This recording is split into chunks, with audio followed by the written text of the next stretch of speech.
Welcome to live steno classes. आपका dictation प्रारंभ होगा 5 सेकंड बाद।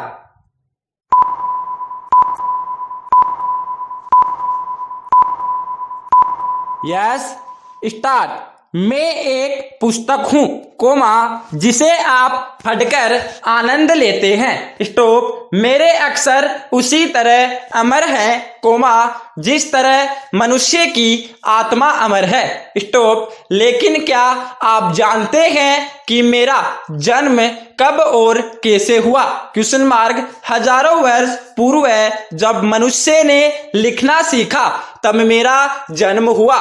स्टॉप। प्राचीन काल में ऋषि मुनि लोग वृक्षों की सूखी छाल पर अथवा पेड़ के सूखे पत्तों पर या सूखी लकड़ी पर अक्षर बनाया करते थे। स्टॉप। उस समय तक कागज का आविष्कार नहीं हुआ था। स्टॉप। ताड़पत्र या भोजपत्र पर विचारों को लिपिबद्ध कर दिया जाता था कोमा फिर इसे कोई भी पढ़ सकता था तथा दूसरों को सुना सकता था। स्टॉप। इसके बाद मानव ने अपने हाथ से कागज बनाना सीखा। स्टॉप। अब वृक्षों की छाल या पत्तियां सुखाने की आवश्यकता नहीं रही। स्टॉप। पुस्तकें छोटे और बड़े कागजों पर हाथ से लिखी जाने लगी।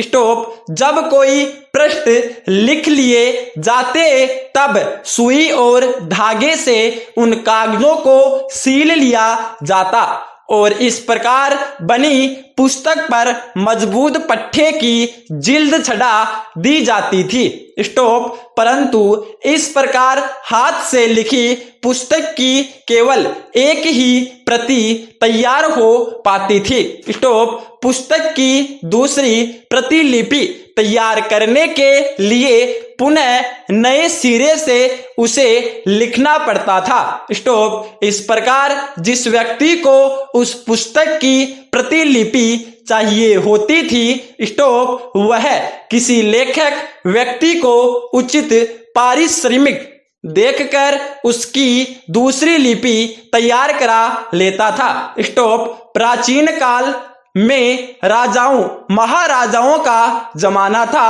और राजा के दरबारी कवि अपने शासक की प्रशंसा में छंद आदि लिखकर राजा को सुनाया करते थे। स्टॉप। पैरा। कागज का आविष्कार हो जाने के बाद छापे खाने की खोज हुई और विदेश में पहली हाथ से चलने वाली मशीन चलने लगी। स्टॉप। इस प्रकार की छापा मशीन को हाथ से घुमाया जाता था। स्टॉप। पुस्तक के पृष्ठों के अक्षर पहले मुद्रित कर लिए जाते थे। स्टॉप। फिर उन अक्षरों पर स्याही लगाई जाती थी और तब उस पर कागज रखकर दबाया जाता था। स्टॉप। इस कागज को उठाकर फिर स्याही अक्षरों पर लगाई जाती थी और पुनः दूसरे कागज को मुद्रित किया जाता था। स्टॉप। इस प्रकार एक पृष्ठ की 50 या 100 तक प्रतियां निकल ली जाती थी। स्टॉप। फिर इसी प्रकार पुस्तक के दूसरे कोमा तीसरे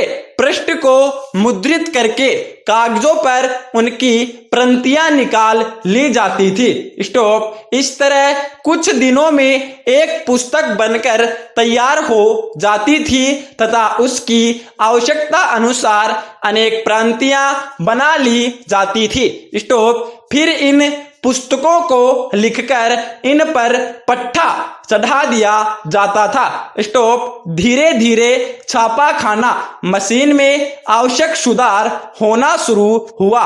स्टॉप। हाथ से चलने के बजाय पैर से चलाई जाने वाली सिलेंडर मशीन का निर्माण हुआ जिसे एक व्यक्ति पैरों से चलाता हुआ तथा हाथों से कागज उठाता और रखता हुआ मशीन का नियंत्रण कर सकता था। स्टॉप। इसमें कागजों पर स्याही भी अपने आप लगती चली जाती थी। स्टॉप। जब मानव ने विद्युत शक्ति की खोज की तो इस शक्ति का ऊर्जा इस्तेमाल छापे खाने की मशीन को चलाने में किया जाने लगा। स्टॉप। अब मनुष्य को मशीन चलाने के लिए हाथ या पैर का जोर नहीं लगाना पड़ता था। स्टॉप। बिजली का बटन दबाते ही मशीन के पहिए चलने लगते थे और कागज पर अक्षर छपने लगते थे। स्टॉप। पैरा। 20वीं सदी में ऑटोमेटिक प्रिंटिंग प्रेस का आविष्कार हुआ।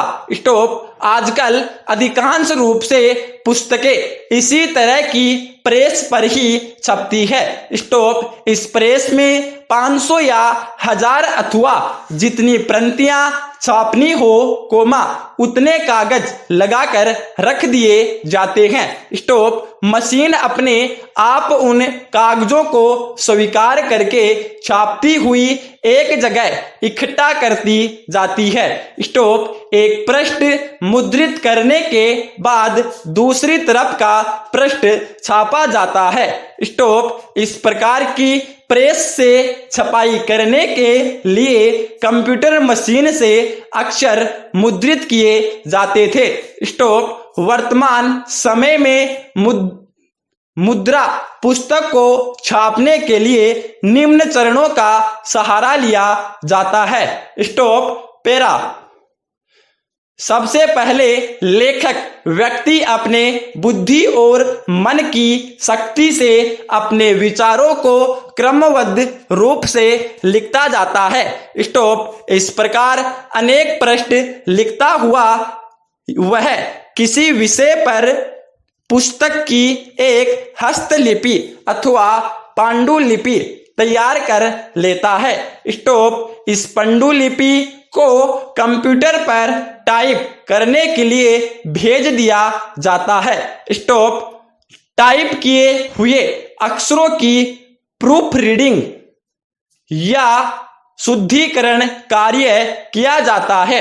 स्टॉप। इसके बाद सभी मुद्रित पृष्ठों को मास्टरपीस कंप्यूटर से निकाल लिए जाते हैं अथवा पुस्तक के पृष्ठों की फिल्म बनाई जाती है।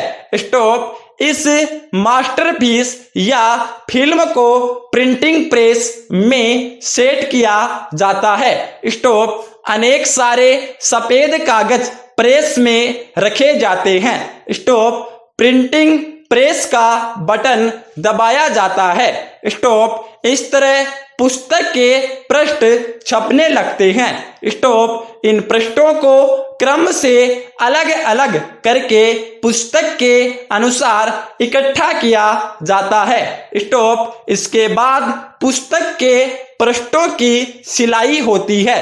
स्टॉप। तत्पश्चात सभी सिलाई की हुई पुस्तकों पर अच्छा गत्ता चढ़ाया जाता है। स्टॉप। इसके बाद पुस्तक पर आकर्षक रंगों का कवर चिपकाते हैं। स्टॉप। अंततः पुस्तक को बिक्री के लिए भेज दिया जाता है।